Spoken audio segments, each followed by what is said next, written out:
Hi, ഇത് nest of stories മലയാളത്തിലെ ഹരിതയാണ്.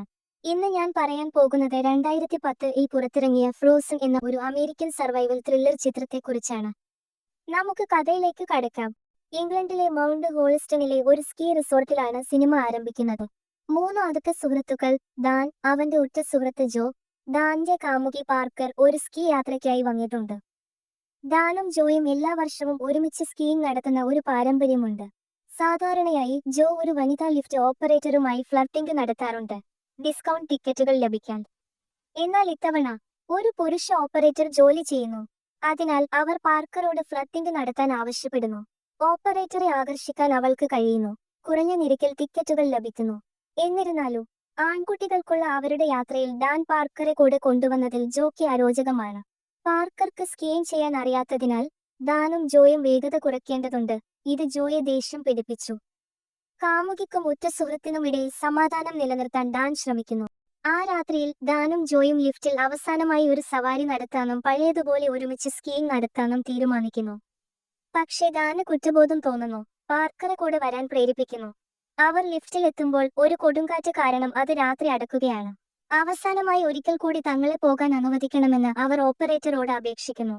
ആദ്യം അദ്ദേഹം വിസമ്മതിച്ചു. പക്ഷേ അവർ അധിക പണം വാഗ്ദാനം ചെയ്തപ്പോൾ സമ്മതിക്കുന്നു.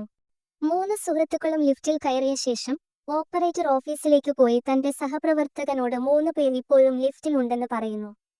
താമസിയാതെ മറ്റു 3 സ്കീയർമാർ മലയിറങ്ങുന്നത് കാണാം. തങ്ങൾ അവസാനത്തെ റൈഡറുകളാണെന്ന് സഹപ്രവർത്തകൻ തെറ്റിദ്ധരിച്ച് ലിഫ്റ്റ് ഓഫ് ചെയ്യുന്നു. ഇപ്പോൾ ഡാനും ജോയും പാർക്കറും ആരുമില്ലാതെ തണുത്തുറഞ്ഞ താപനിലയിൽ നിലത്തിന് മുകളിൽ കുടുങ്ങിക്കിടക്കുന്നു. ആദ്യം ഒരു സാങ്കേതിക പ്രശ്നം കാരണം ലിഫ്റ്റ് നിലച്ചുപോയെന്നാണ് അവർ കരുതുന്നത്. എന്നാൽ ലൈറ്റുകൾ ഓഫാകുകയും ആരും പ്രതികരിക്കാതിരിക്കുകയും ചെയ്യുമ്പോൾ പരിഭ്രാന്തി വർദ്ധിക്കാൻ തുടങ്ങുന്നു. ഞായറാഴ്ചയാണെന്നും വെള്ളിയാഴ്ച വരെ സ്കീ റിസോർട്ട് വീണ്ടും തുറക്കില്ലെന്നും പാർക്കർ ഓർക്കുന്നു.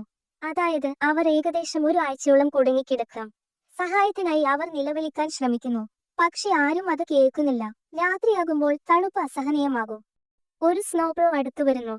ഡ്രൈവറുടെ ശ്രദ്ധ പിടിച്ചുപറ്റാൻ അവർ തീവ്രമായി ശ്രമിക്കുന്നു. പക്ഷെ അവൻ അവരെ കാണാതെ പോയി.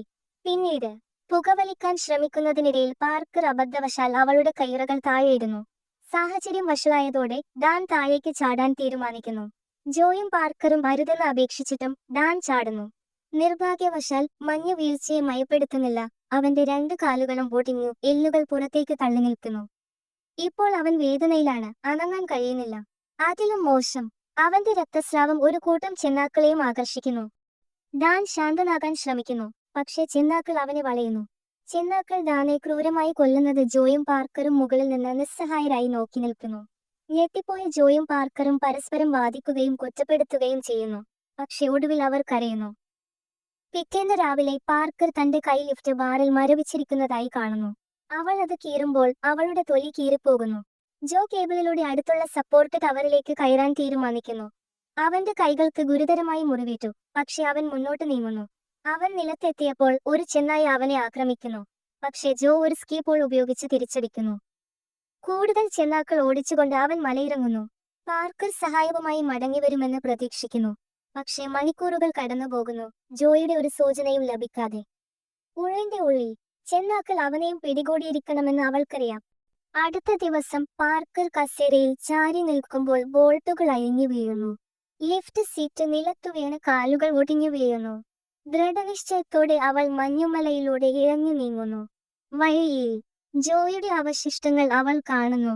അവളുടെ ഏറ്റവും വലിയ ഭയം സ്ഥിരീകരിക്കുന്നു. ചെന്നാക്കളിൽ ഒരാൾ അവളെ നിരീക്ഷിക്കുന്നു. പക്ഷെ അത് ഇതിനകം തന്നെ തീറ്റിപ്പോയതിനാൽ ആക്രമിക്കുന്നില്ല. പാർക്കർ ഒടുവിൽ ഒരു റോഡിൽ എത്തുന്നു. കടന്നുപോകുന്ന ഒരു ഡ്രൈവർ അവളെ കണ്ടെത്തി സുരക്ഷിത സ്ഥാനത്തേക്ക് കൊണ്ടുപോകുന്നു. ആ ഭയാനകമായ അനുഭവത്തിൽ നിന്ന് പാർക്കർ കഷ്ടിച്ച് രക്ഷപ്പെടുന്നിടത്താണ് സിനിമ അവസാനിക്കുന്നത്. മനുഷ്യന്റെ അതിജീവനം, ഭയം, ഒരു പിഴവ് ഒരു രസകരമായ യാത്രയെ എങ്ങനെ ഒരു പേടിസ്വപ്നമാക്കി മാറ്റും എന്നതിനെക്കുറിച്ചുള്ള ഒരു വേട്ടയാടുന്ന കഥയാണ് ഫ്രോസൺ. ഈ കഥാവിഭാഗം നിങ്ങൾക്ക് ഇഷ്ടപ്പെട്ടെങ്കിൽ ദയവായി ചാനൽ സബ്സ്ക്രൈബ് ചെയ്യുന്നത് പരിഗണിക്കുക. ഇതുപോലുള്ള കൂടുതൽ കഥകൾക്കായി ബെൽ ഐക്കൺ ഓണാക്കുക. ഞങ്ങളെ പിന്തുണയ്ക്കാൻ ഒരു ലൈക്ക് നൽകുക. കണ്ടതിന് നന്ദി. സുരക്ഷിതരായിരിക്കുക.